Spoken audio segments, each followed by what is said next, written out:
విషయాలను మనం తెలుసుకుంటున్నాము.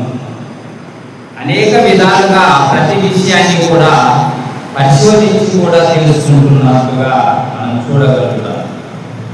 కానీ ప్రియమైనటువంటి సహోదరి సహోదరులారా, మన జీవితం ఎందుకు ఇలా ఉంది, మనం ఈ లోకంలో ఎందుకు జీవిస్తున్నాము అన్నటువంటి విషయాల మట్టుకి మానవీయుని యొక్క జీవితంలో మరి గ్రహింపనేది లేకుండా పోతుంది అన్న విషయము మనం గ్రహించాలి. అంటే దీనికోసం మరి దేవుడు ఏం రాయించాడు అన్న విషయాలు మనం కొద్ది నిమిషాలు బైబిల్లో ఒక లేఖనాన్ని చూసినట్లయితే, మొదటిగా ఇప్పుడు చదివినటువంటి బైబిల్ పట్టణం రోమిలకు రాసినటువంటి పత్రిక 12వ అధ్యాయము 2వ వచనంలో చూసుకున్నట్లయితే, మీరు ఈ లోక మర్యాదను అనుసరింపక ఉత్తమమును అనుకూలమును సంపూర్ణమునై ఉన్న దేవుని చిత్తమేదో పరీక్షించి తెలుసుకున్నట్లు మీ మనసు మారి నూతన మౌట వలన రూపాంతరము పొందుడి.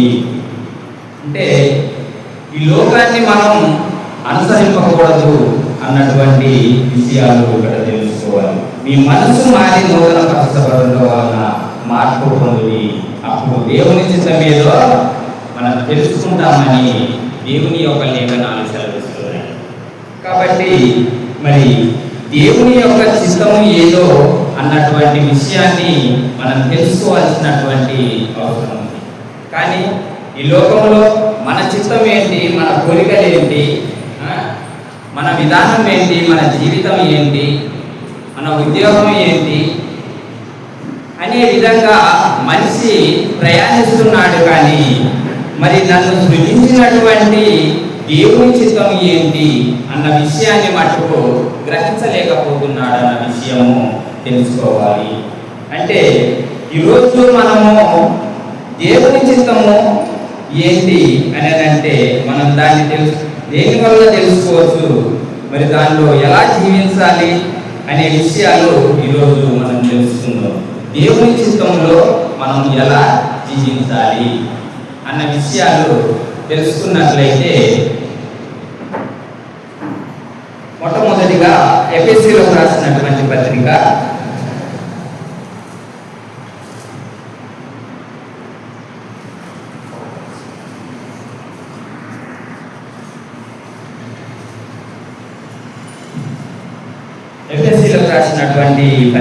5వ అధ్యాయము 17వ వచనంలో చూస్తున్నట్లయితే ఇక్కడ ఏం చెప్పబడుతుందంటే, ఇందు నిమిత్తము మీరు అవివేకులు కాక ప్రభువు యొక్క చిత్తమేదో గ్రహించుకొనుడి.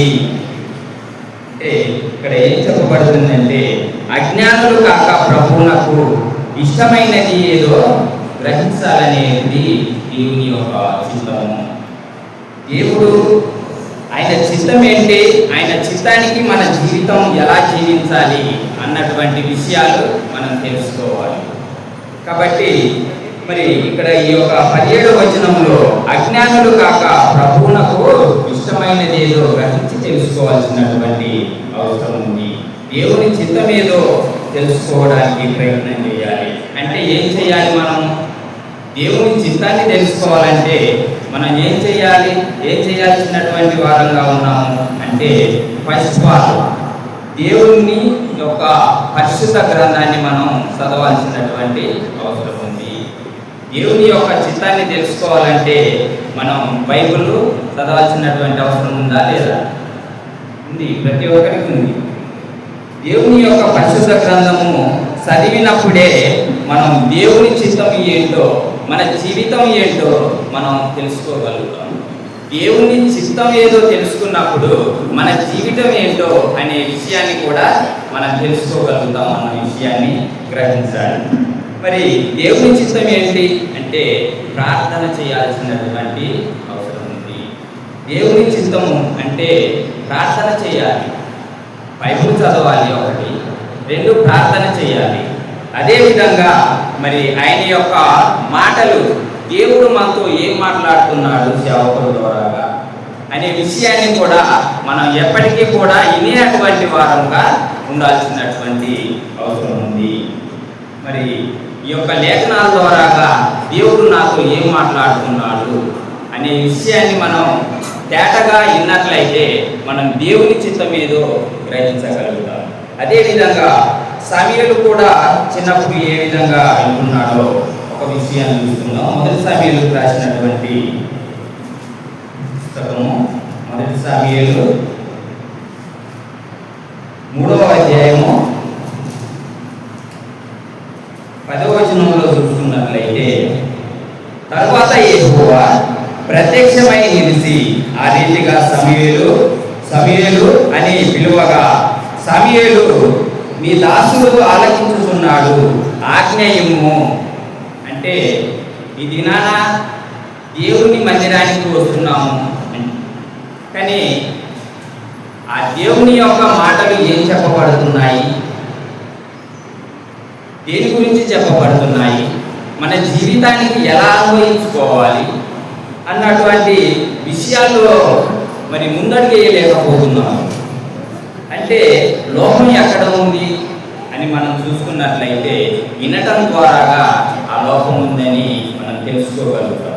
ఎందుకంటే మనతో దేవుడు మాట్లాడాలంటే లేఖనాల ద్వారాగా మాట్లాడినప్పుడు మరి నాతో దేవుడు ఏం మాట్లాడుతున్నాడు, మరి అది నా జీవితానికి ఎలా అన్వయించుకోవాలి అన్నటువంటి విధంగా మనము వినాల్సినటువంటి అవసరము ఉంది.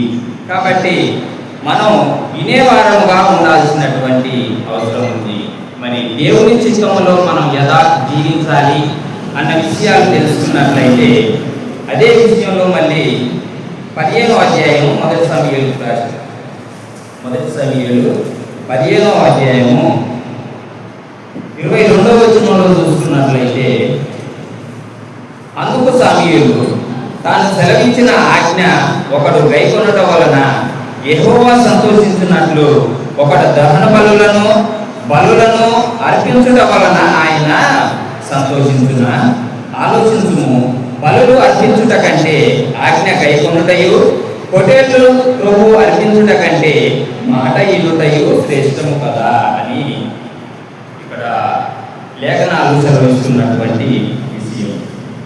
అంటే మనం బలి అర్పించిన దానికంటే ఆయన యొక్క ఆజ్ఞని గైకొని ఆయన మాట ప్రకారంగా జీవించడమే దేవునిలో మనం దేవుని చిత్తం, దేవుని యొక్క చిత్తములో మనం జీవించాల్సినటువంటి అవసరం ఉంది. కాబట్టి దేవుని చిత్తాన్ని తెలుసుకొని ఆయన యొక్క చిత్తములో మనం జీవించాలి అంటే ఆ యొక్క ఆజ్ఞను గైకొని మరి మనం జీవించాల్సినటువంటి అవసరం ఉంది. మరి అలా జీవించకుండా సౌలైనటువంటి రాజు దేవుని మాట విన్నాడా అంటే వినలేదు. మరి దానికి ఫలితం ఏమొచ్చింది? తన యొక్క రాజ్యాన్ని కోల్పోయాడు. అంటే దేవుడు ఏర్పరచుకున్నటువంటి మనిషి కూడా దేవుని యొక్క ఆజ్ఞను గైకొనకుండా ఉండిన ఎడల మరి తనకు ఉన్నటువంటి జీవితాన్ని కూడా కోల్పోతాడన్న విషయాన్ని మనం గ్రహించాల్సినటువంటి అవసరం ఉంది. అసలు మరి విధేయత చూపాల్సినటువంటి సౌలు రాజు అవిధేయత చూపించాడు కాబట్టి తన పరిపాలిస్తున్నటువంటి రాజ్యాన్ని కోల్పోయాడు. మరి మన జీవితంలో కూడా ఇది ఎలా అనువదించుకోవాలో అన్నటువంటి విషయాన్ని మనం తెలుసుకోవాలి. విధేయత అంటే ఏంటి అంటే దేవుడు మనకు ఏం చెబుతున్నాడో దాన్ని చేయడమే విధేయత. అదేవిధంగా మరి ఇశ్రాయేలీయులు మరి అరణ్యంలో ముందుకు కొనసాగేటప్పుడు మరి దేవుడు ముందుకు నడవన్నప్పుడు వాళ్ళు ముందుకే నడవాలి, కానీ వాళ్ళు ఏం చేశారనంటే మమ్మల్ని చంపడానికే, మేము అక్కడ ఈ అరణ్యంలో దావడానికే అని మొత్తం నిందించారు. మేము వెనక్కి తిరిగి వెళ్ళిపోతాం, మాకు అదే బాగుండదని చెప్పారు. అంటే దేవుడు ఇటు వెళ్ళన్నప్పుడు వాళ్ళు ఇటు వెళ్దామని చూశారు. మళ్ళీ తర్వాత మరొకసారి యుద్ధానికి వద్దని చెప్పాడు దేవుడు. కానీ మరి విన్నారా? వెనక్కు తిరిగి రమ్మని అంటే మళ్ళీ యుద్ధం చేస్తానికి వెళ్తామని చెప్పారు. అంటే దేవుడు వద్దంటే అక్కడ ఆగిపోవాలి, దేవుడు వెళ్ళమంటే ముందుకు వెళ్ళాల్సినటువంటి అవసరం ఉంది. మరి అలాంటి విధంగా మనం ఉన్నప్పుడే దేవునికి విధేయత చూపినటువంటి వారం అవుతాం. ఆయన వెళ్ళన్నప్పుడు వెళ్ళడం, ఆగమన్నప్పుడు ఆగినప్పుడే మనం విధేయత చూపినటువంటి వారంగా ఉంటాము. కానీ మన ఇష్టం కాకుండా దేవుని ఇష్టాన్ని నెరవేర్చడమే విధేయత చూపడము. నాకు ఎన్నో కోరికలు ఉంటాయి, నాకు ఎన్నో ఇష్టాలు ఉంటాయి, వాటి ప్రకారంగా నేను జీవిస్తే దేవుని చిత్తాన్ని నెరవేర్చిన వాడనవుతానా, మరి దేవునికి విధేయత చూపినటువంటి వాడనవుతానా అన్నటువంటి విషయాన్ని తెలుసుకోవాలి. అంటే మరి దేవుని చిత్తానికి తగినట్లుగా మనం జీవించాలని అంటే ఆయనకు విధేయత చూపాల్సినటువంటి అవసరం ఉంది. మరి ఇదే విధంగా లేఖనాల్లో ఇంకెవరైనా చూపించారా విధేయత అంటే? మరి అబ్రహామును చూసుకున్నట్లయితే ఆదికాండము 22వ అధ్యాయంలో చూసుకున్నట్లయితే, అబ్రహామా, నీవు ప్రేమించు ఇస్సాకును మరి మోరియా పర్వతానికి తీసుకెళ్ళి మరి అక్కడ నీ యొక్క కుమారుణ్ణి బలిగా అర్పించవు అన్నప్పుడు, మరి అయ్యో లేక లేక నాకు కుమారుని ఇచ్చావు, మరలా తిరిగి అడుగుతున్నావా తండ్రి అని ప్రశ్నించాడా? ప్రశ్నించలేదు. తనకెంతో ఇష్టం, వాగ్దాన పుత్రుడు, ఒకగాని ఒక కుమారుడు, మరి అలాంటి తను ప్రేమిస్తున్నటువంటి కుమారుని కూడా మరి దేవునికి ఇవ్వడానికి వెనకాడలేదు. అంటే మరి అలాంటి విధేయత మనలో ఉందా? మనం కూడా మన ఇష్టాన్ని కాకుండా దేవుని చిత్తాన్ని నెరవేర్చే విధంగా, దేవునికి విధేయత చూపే విధంగా మనం ఆయనలో జీవిస్తున్నామా అన్నటువంటి విషయాన్ని మనం తెలుసుకోవాలి. దేవుడు అతన్ని తర్వాత ఏం చేశాడు అంటే ఆశీర్వదించాడు. మరి ఆయన చిత్తానికి అనుకూలంగా జీవించినప్పుడే మరి ఆయన ఆశీర్వదిస్తాడన్న విషయాన్ని మనం గ్రహించాలి. దేవుని చిత్తం అంటే దేవునిలో జీవించేటువంటి మనము ఏ విధంగా ఉండాలి అన్న విషయానికి వచ్చినట్లయితే, మొదటి పేతురు రాసినటువంటి పత్రిక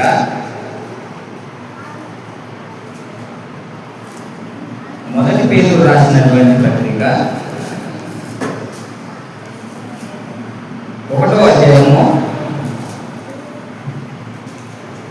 మొదటి పేతురు రాసినటువంటి పత్రిక 1వ అధ్యాయము 16వ వచనంలో చూస్తున్నట్లయితే 14 నుంచి, నేను పరిశుద్ధుడనై ఉన్నాను కనుక మీరును పరిశుద్ధులై ఉండుడని వ్రాయబడి ఉన్నది.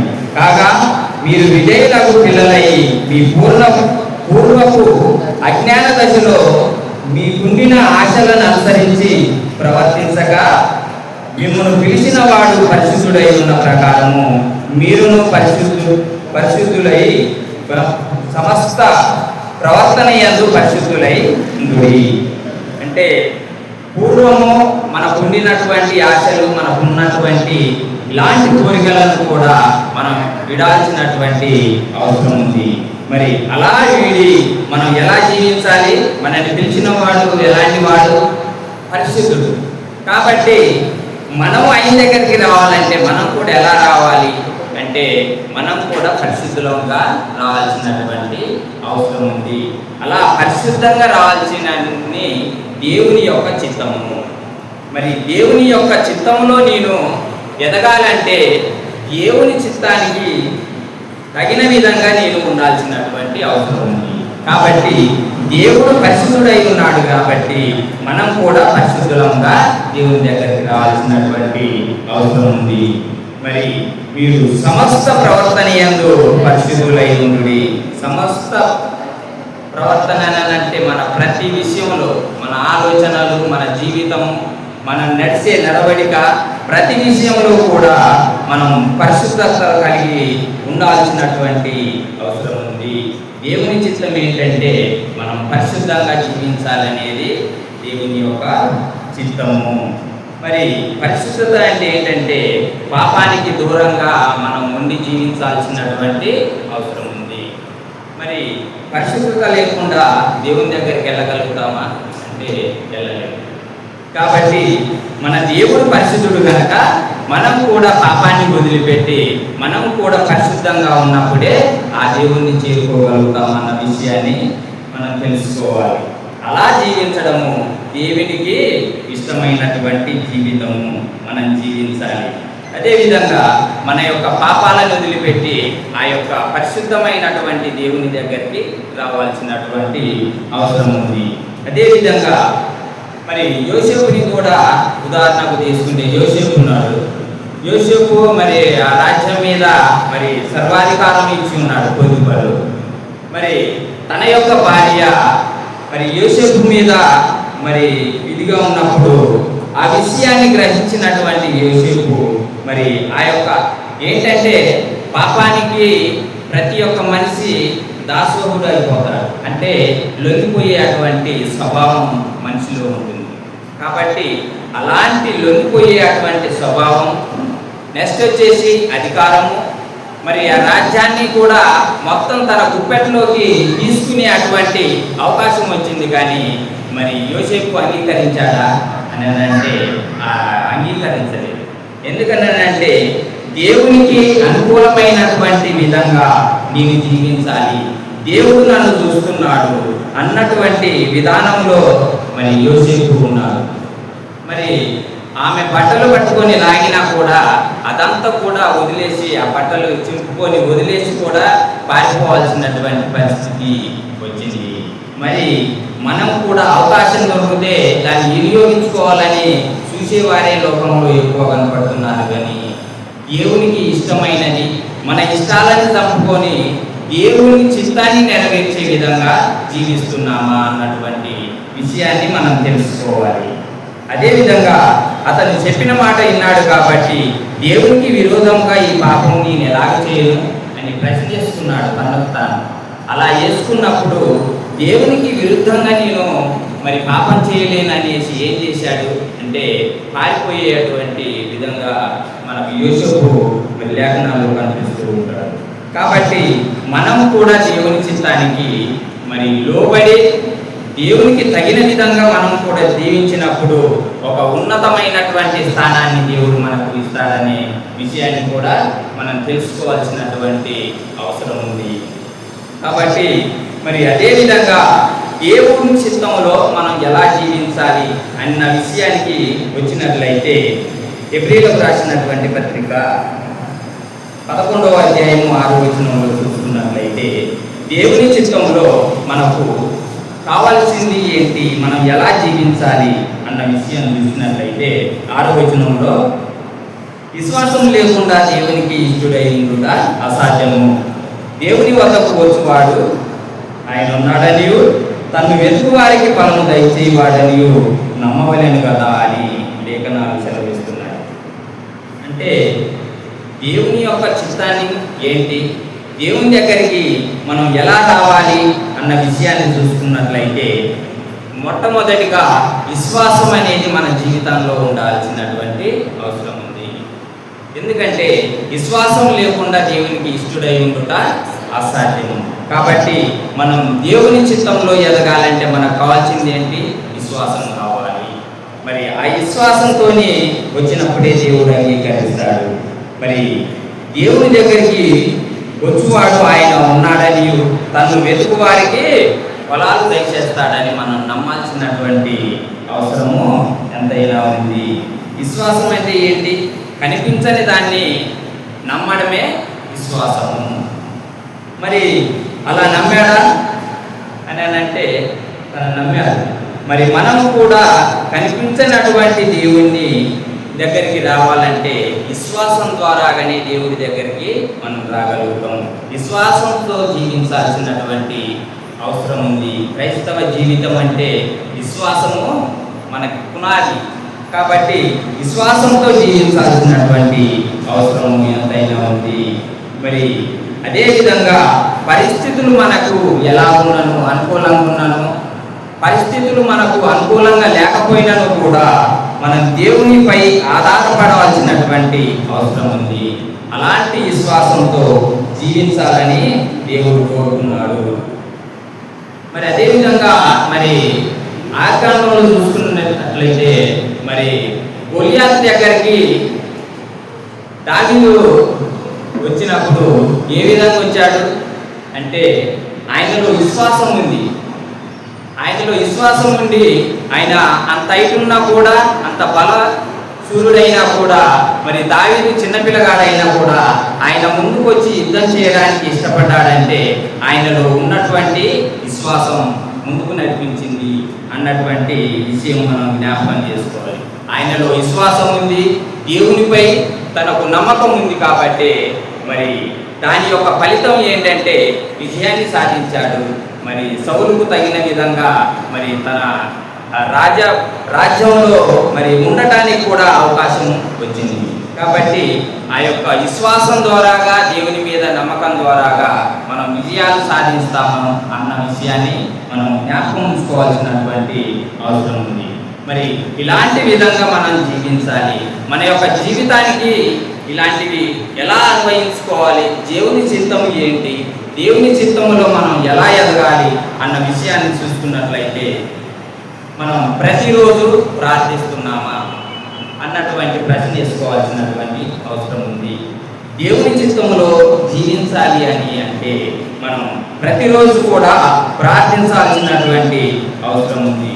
దేవుని చిత్తం తెలుసుకుంటున్నామా లేదా అన్నటువంటి విషయాన్ని కూడా మనం తెలుసుకోవాలి. కుటుంబంలో దేవుని భయం ఉందా? మరి కుటుంబంలో ఉన్నటువంటి మన యొక్క పిల్లల్ని దేవుని భయంలో, దేవుని యొక్క శిక్షణలో మనం పెంచుతున్నామా? ఆయన యొక్క మార్గాల్లో పిల్లలు నడుస్తున్నారా లేదా అన్నటువంటి విషయం కూడా మనం చూసుకోవాలి. సంఘములో మరి సేవ చేస్తున్నామా, ఇతరులను ప్రోత్సహిస్తూ తిరుగుతున్నామా అన్న విషయం కూడా చూసుకోవాలి. అంటే సంఘములో అంటే సేవకులదే పని కాదు, మనలో ప్రతి ఒక్కరికి కూడా భారం ఉంది. అంటే సేవ అంటే సేవకులు చేసేదే సేవ కాదు, ప్రతి ఒక్కరం కూడా సంఘంలో ప్రతి ఒక్కరం చేయాల్సినటువంటి బాధ్యత మన మీద దేవుడు ఉంచాడన్న విషయాన్ని మనం గ్రహించుకోవాలి.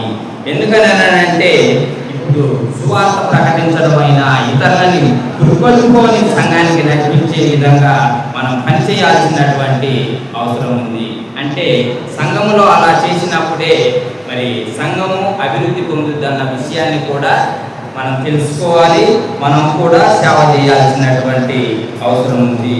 మరి ఈ లోకంలో మన జీవితాన్ని క్రీస్తుకు మాదిరిగా చూపించగలుగుతున్నామా, మనలో క్రీస్తుని చూపిస్తున్నామా అన్నటువంటి విషయాన్ని కూడా మనం తెలుసుకోవాలి.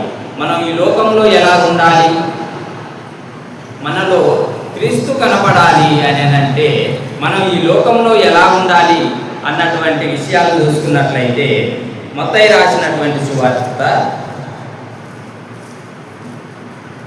మత్తయి సువార్త 5వ అధ్యాయము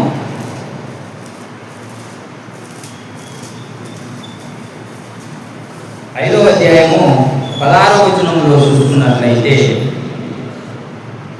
మనుషులు మీ సత్క్రియలను చూసి పరలోకమందున్న మీ తండ్రిని మహిమపరచునట్లు వారి ఎదుట మీ వెలుగు ప్రకాశింపనీయుడి. అంటే ఈ లోకంలో మనం జీవిస్తున్నటువంటి జీవితము మరి క్రీస్తుని మనలో చూపించాల్సినటువంటి అవసరం ఉంది. మనం ఈ లోకంలో ఎలా జీవించాల్సినటువంటి అవసరం ఉంది అంటే ఒక వెలుగుగా జీవించాల్సినటువంటి అవసరం ఉంది. మనం అలా జీవించి మనలో క్రీస్తుని చూడాలంటే మనం చేసే అటువంటి పనులను బట్టి మరి చూస్తారన్న విషయాన్ని మనం తెలుసుకోవాలి. మన యొక్క వెలుగు ఇతరులకు ప్రకాశించులాగున, మన యొక్క సత్క్రియలు ఇతరులని ప్రభావితం చేయులాగున మనలో క్రీస్తు కనిపించే విధంగా మనం ఈ లోకానికి వెలుగుగా జీవించాల్సినటువంటి అవసరం ఉంది. మరి అలా జీవించినప్పుడు దేవుని యొక్క చిత్తములో మనం జీవించే అటువంటి పిల్లలముగా ఎదుగుతాము. కాబట్టి ఈ దినాన మనం గ్రహించబోతున్నటువంటి విషయాలు ఏంటంటే దేవుని చిత్తం ఏంటి, దేవుని చిత్తములో మనం ఎలా ఎదుగుతున్నాము అన్నటువంటి విషయాన్ని మనం చూసుకోవాలి. మన ఈ జీవితం ఎంతకాలం ఉంటుంది అంటే ఈ యొక్క జీవితం తాత్కాలికమైనది. ఈ జీవితం కొంతకాలం ఉండిపోయేటువంటి జీవితము. మనం జీవించే అటువంటి జీవితం మరి దేవుని చిత్తములో జీవించినటువంటి జీవితం అది నిత్యత్వంలోనికి మనల్ని నడిపిస్తుందని మనం గ్రహించాలి. మనం నిత్యత్వంలోనికి నడిచినప్పుడు మనం నిత్యము మరి తండ్రితో జీవిస్తాము, అన్నటువంటి విషయాలు మనం తెలుసుకోవాలి. ఆయన చిత్త ప్రకారంగా జీవించినప్పుడే ఇది జరుగుతుంది అన్న విషయాన్ని తెలుసుకోవాలి.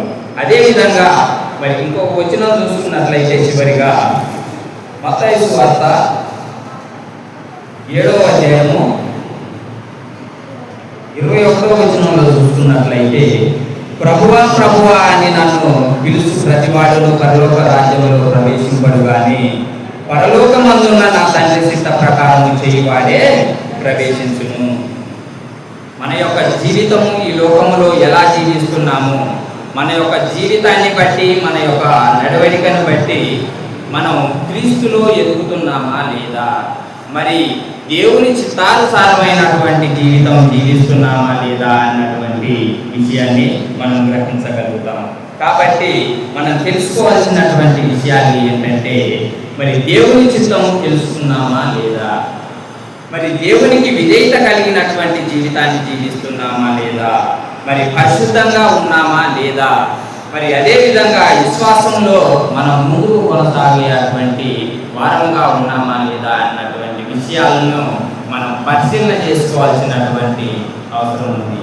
కాబట్టి మనం దేవుని చిత్తంలో ఎలా ఎదగాలి అన్న విషయాలు ఇంతవరకు తెలుసుకొని ఉన్నాము. ఇంతసేపు ఓపికతో అయినటువంటి ప్రతి ఒక్కరికి ప్రభునామములో వందనాలు. సమయాన్ని సహోదరులు కాబట్టి